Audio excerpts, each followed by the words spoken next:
All right, welcome everybody. We are back again. We're doing this Beeja mantras and chakra meditation with Achala ji. So, Achala ji, welcome back again. Namaste. So, Achala ji is going to teach us about Dhanista Nakshatra and the Beeja mantra for Dhanista Nakshatra. So, Achala ji, over to you. Okay, I will just share my screen. Okay, so here we have Dhanista Nakshatra, which is connected to two Beeja mantras of Swadhisthana Chakra. These are Yam and Ram. So let us chant first the mantra. Om Yam Ram Dhanista Nakshatraye Namaha. Om Yam Ram Dhanista Nakshatraye Namaha. Om Yam Ram Dhanista Nakshatraye Namaha. So certain words that these particular Beeja mantras are giving birth to are Ruh, to ascend, Raj, to be kingly, Ra, which is fire, splendor, light, Ram, to be content or to make content. And then there's also Yam, to reach or to restrain, and Ya, to go, to succeed, to proceed, to advance, again to restrain or to withdraw. And these are particularly interesting things, concepts, and ideas connected with Dhanista Nakshatra, because when we think of it, it's really the nakshatra very much connected with us ascending in life. One of its symbols is a ladder, so really climbing this ladder of material life, but also spiritual life. Because the Dhanista Nakshatra is residing right in the middle of zodiacal Muladhara chakra, so right here. And as this is also the nakshatra ruled by Mars, half of it is on one side, half of it is on another side. And I noticed with people who have Dhanishta very prominent, they will be very interested both in material life, to have enough wealth and to fulfill their ambitions also and desires, but they also have this desire to climb up of the spiritual ladder, because ultimately this spiritual ladder is just the ladder of our chakras. So as we grow, as our consciousness grows, it's not only that the spiritual sphere of our life will get purified and will start to be more prominent, but if we really climb this ladder step by step, all other things also will fall into place. So wealth will start to come, relationships will be good, because all the chakras will be balanced here. And as we'll see at the end of this presentation, Dhanishta is also one of the only few nakshatras who have all the chakra energies, like Kritika and Shravana, which we were talking about before. So again, being very, broad-minded, I think, comes here very much, but also very connected to different aspects of life and interested in many different aspects of life as well. This is what I noticed with Dhanista Nakshatra. And it's very interesting because the deities here are 8 vasus, which we can translate also as the deities of 8 directions too, because they are actually said to be always flying around the top of Meru mountain. So this is one very, very interesting thing. And the name Dhanishta means the one that is the richest, the wealthiest. And again, this could be material wealth or spiritual wealth. And this is why I particularly noticed Dhanista Nakshatra to be strongly connected to Meru Yantra, as these vasus are always circumambulating the Meru mountain. And the Meru Yantra is basically speaking just a Sri Yantra, three-dimensional one. And also different levels of Meru Yantra represent different chakras, all the different chakras, and really climbing and ascending this spiritual mountain of spiritual growth, and really awakening both qualities. Even as my Gurudev said, that Sri Yantra is very, very special yantra, not only because it's intricate geometry, but also because that Sri Yantra is one of the very few yantras that has both material energy and spiritual energy. Both of them are completely perfectly balanced in Sri Yantra. So this is why I noticed that, especially if somebody has very, very prominent Dhanista Nakshatra, having this Meru yantra at home is a very good idea to really balance this energy properly, and so both material wealth can manifest in their life, so also this power can be manifested somehow, but so they can also ascend spiritually and have more spiritual vibrations at home. And anarthas here, so the weak sides of Dhanishta can be cruelty and desire. And desire particularly, I think, is very visible here in Dhanista Nakshatra, because these are people who tend to be very, very ambitious. And because of that, they also have many desires that they want to fulfill. Either material desires or spiritual desires, again, but this desire part is somehow very strong in Dhanishta. And cruelty sometimes, if this nakshatra is afflicted especially, can happen too, because they can be overly ambitious and just go straight to their goals no matter what. Because as Shravana and Dhanishta, they are like big opposites in my feeling. Shravana, that was before, it's all about listening to everybody, not knowing which decision to take, having doubts, doubting oneself, one's inner voice. Dhanishta is completely opposite. It's listening to inner rhythm, because the symbol here is a drum also. So listening to our own inner voice, our inner rhythm, our intuition, and doing it no matter what, very often. So these two things, I think these nakshatras are very connected, and they can, when they are very balanced in horoscope, it can be very helpful to us too. And it's very interesting because both Shravana and Dhanishta, they have all planetary energies here, or chakra energies. You can see here again that all of them are present. So Mars is the Mahadasha ruler here, which is connected to Manipura chakra. The Beeja mantra comes from Swadhisthana chakra. And also Dhanishta resides in the signs of Capricorn, half of it, and half of it in the sign of Aquarius, which is Muladhara. And the rest of planetary energies and chakra energies come from the padas of this nakshatra. So these are again two nakshatras that are very broad-minded and all-encompassing in a way, and they are very much about going out actually to the world and really interacting with the world, but they are doing it in two completely opposite ways. So Shravana is just completely, in a way, in the outside, listening to everybody but not to oneself, and Dhanishta is the nakshatra that really discovered his or her inner truth already, and is actually bringing it out to the world now, and bringing the idea back to the world. So these are just few key themes that I wanted to share about Dhanishta Nakshatra. Again, Achala, thank you very much. This is so, I have to say, every nakshatra you've been doing, I get more and more insights. It just, the information is like, so it's flowing so very freely. And it's beautiful that you mentioned about, and I was making notes as you're speaking, is so that I don't forget it. It's about the beauty of saying the Ashtavasus, the 8 elemental gods, and they roam in the summit of the gods. That's what they say. That's what their desire is. The highest desire of the Ashtavasus is to revolve around the summit of the gods. And the goal or the result that they want to achieve is they want to actually bring people together. And that's why you see the Shakti of this nakshatra is called as Khyapayatri Shakti. That is, the Shakti of this nakshatra is the power to give fame and abundance and prosperity.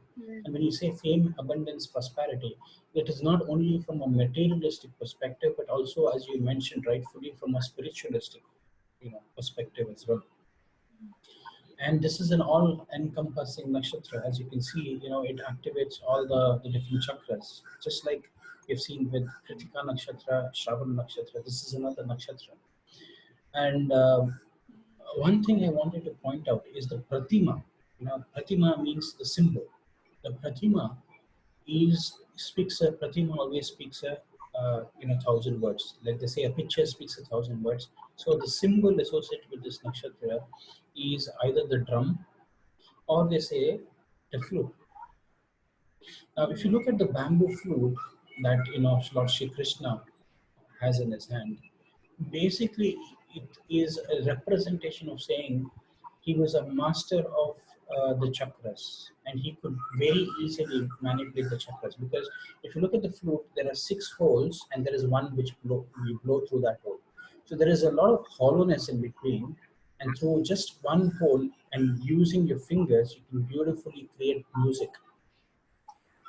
By blocking or unblocking any of the six holes. The six holes are nothing but the six chakras, and by knowing which chakra to activate and which chakra to close, it can actually the body becomes a vibration, and the body creates music through your vibrations. Yes. And that is exactly like the fruit of Lord Shri Krishna.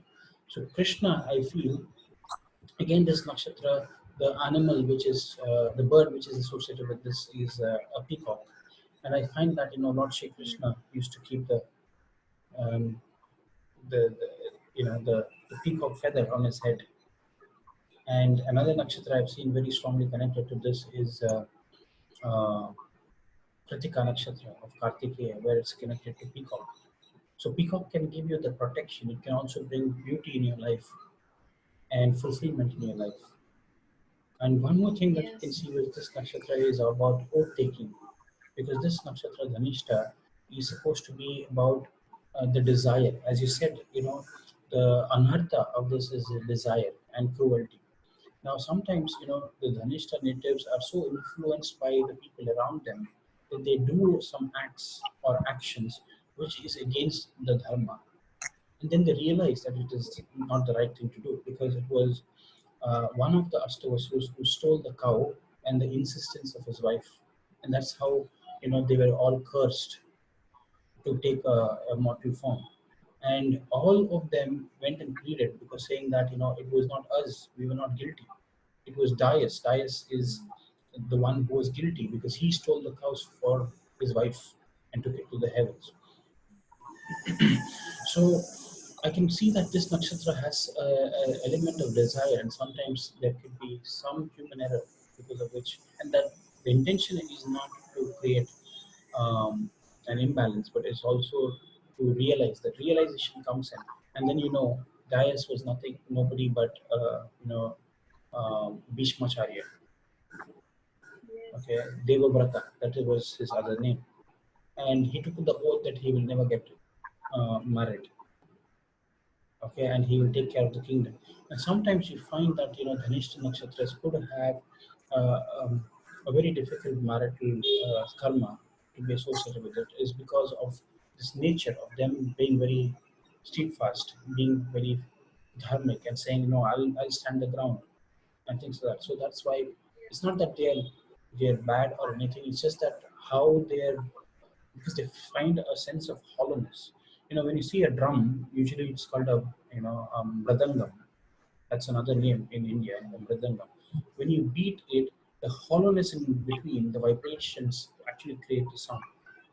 And many of these Dhanishta natives have a feeling of hollowness within, but that is the hollowness that they have to really delve to come and to create music out of that hollowness. Is to understand the vibrations and then to bring out the music out of their life.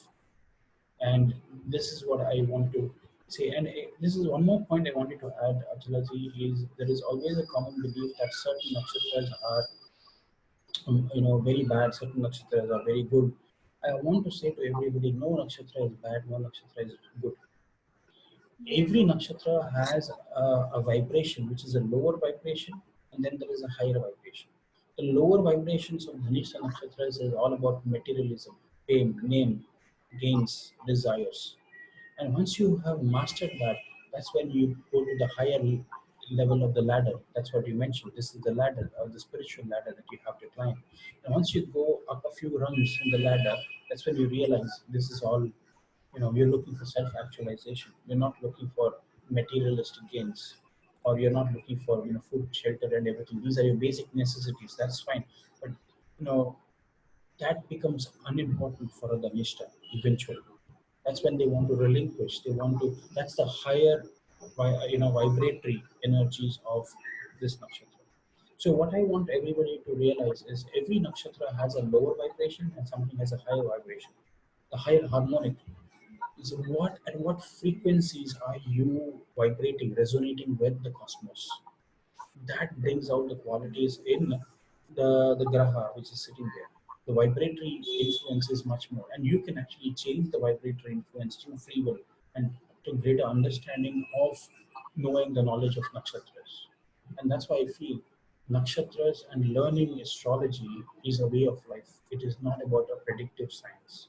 It is about understanding the imbalances and trying to address those imbalances, and also knowing what is the lower frequencies or the lower energies of that, and how to elevate yourself to the higher harmonics of that nakshatra. Every graha similarly has a lower vibratory frequency and a higher vibratory frequency. Usually, we need to tap into the higher vibratory frequency. So that's why we say we never have to say some graha is malefic and some graha is benefic. Even though we use this terminology very frequently, no graha is malefic. No graha is benefic. Some grahas are predominantly, because of their nature, they are more generous, and some are very Yes. restrictive, and they have certain, they define certain rules. Like a Saturn, it's all about being organized, being within the framework. That is what it wants. It wants you to be organized, have patience. That is what it's trying to teach you. Every graha is teaching you, and every nakshatra is teaching you to manifest that shakti, the energy within you, in some format. And once you understand the basis and understand nakshatras and the grahas, I think you have actually becoming closer to God, because this is another way, a pathway. See, all paths lead to the God or realization, whether it is bhakti marg, it is jnana marg, through knowledge, through devotion, through anything you can go. And ultimately, all roads lead you to the same goal. The ultimate goal is God realization. And Jyotish is another way. It's a Jyoti. It's a Vedanga. It's a very important. It's called the eyes of the Vedas. And this, without the eyes, you cannot see the light. And Jyotish is one way, if you really understand, is to reach out to that right path, seeking that right path and going on the right path.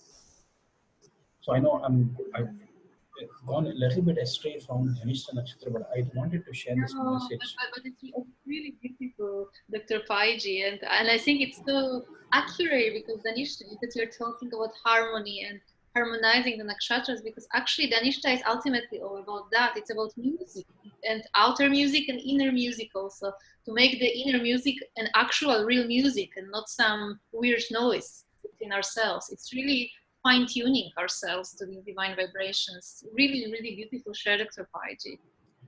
So Achalaji, this nakshatra is all about creating the symphony in your life. And when you're talking about the drums, basically you're talking about two things. One is your eardrums, and that's why this nakshatra was called as Shravishta. That's another name, Shravana, Shravishta, which means again about hearing. So it's the eardrums which actually make you feel. And sometimes the eardrums can listen. If you have trained yourself, you can listen to the sound of what vibratory frequencies of the universe. It's called Nada Brahma.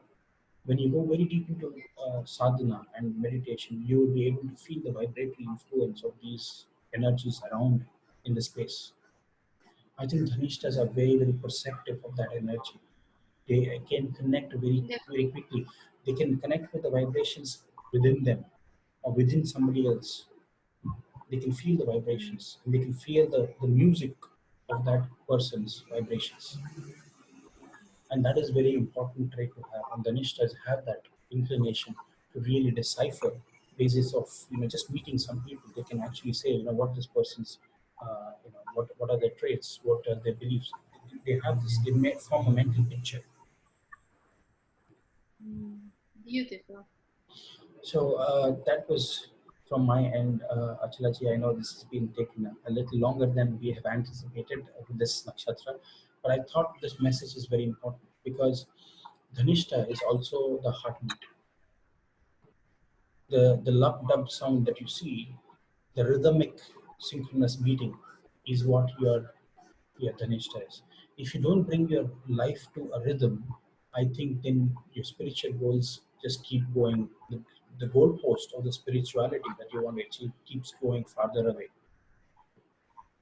And once Yes. you bring your rhythm of your life in symphony, in synchronization, in harmony, with the cosmic laws, that is when you see your spiritual progress will start expediting. You'll accelerate towards your goal post. And this nakshatra is very, very important because this is the first nakshatra which is connected to ether. Ether is Jupiter. It's slowly trying to inch you down from this nakshatra onwards. All the other nakshatras, till Revati, they are ruled by ether. The element is ether. Yes. It's so Very, this is very very accurate. so Akash Tattva is activated in this nakshatra. So this is more about space, and you see many of them would be interested in anything related to do with, because these are all Chara nakshatras. If you see the congregation of Lord of Chara, which is movable nakshatras from Shravana, Dhanista, Shatabisha, all of them are Chara nakshatras. Chara means Yes. movable, to move. So these are all in the motion. These nakshatras are in motion. It can bring you motion in your life and the movement. So don't stagnate yourself. Use the energies of these nakshatras to take you ahead. Go with the momentum, but also remember what is the rhythm of the universe and the cosmos, the universal laws, the multiversal laws that we're talking about. When you're in unison with that, I think it just takes you with the flow. So anyway, Achalaji, anything else that you would like to add to whatever I've been saying? I know I've spoken so much. Sometimes I get into this groove and I just keep going, and somebody has to stop Oh, me. So but it's really beautiful, Dr. Paiji, and I think that everybody can learn so much from that and from your experience. And I think you put so many beautiful and important things on Dhanista Nakshatra. I almost say Shravana because it's so similar in a way, but Shravishta, yeah. yeah. So it's really so true. All the things, and it's true that this music, rhythm, even dance sometimes. So being harmonizing really the music of life and doing and making a real song out of it. It's a really, really beautiful theme of the Nishta Nakshatra. So, okay, thank you very much, Achalaji. I want to share this message to everybody. Make your life a song, like Achalaji was saying. Make your life a music. Make your life a dance, and never say that there's the mix of all these things which is happening in your lives. But I think the important thing is you have to enjoy your life. If you have to enjoy, you have to be attuned to enjoying all the pleasures of life, and that is what Dhanista was about. Enjoying the materialistic things. So I just remembered now this beautiful verse of Brahma Samhita because the Nishta Nakshatra is also connected with these heavens, ascending to heavens, and how it's there beautiful saying that what is heaven? Heaven is a place where every word is a song, where every step is a dance, right? So this is something that we can really make here on earth when we are following our inner song, our inner rhythm, and make it happen, the real heaven on earth actually. I just felt it so strongly, and the tree Dhanista is all about that, making heaven yes, on earth. heaven on earth, Literally. beautiful. I think that is how we can summarize this entire nakshatra. Make this world a heaven. So thank you very much, Achalaji. This is very profound. Always very grateful for coming down and doing this with us. I say I learned so much from you. So thank you again, and I'll see you tomorrow Thank you so for much. the next nakshatra. Bye bye. Thank you very much.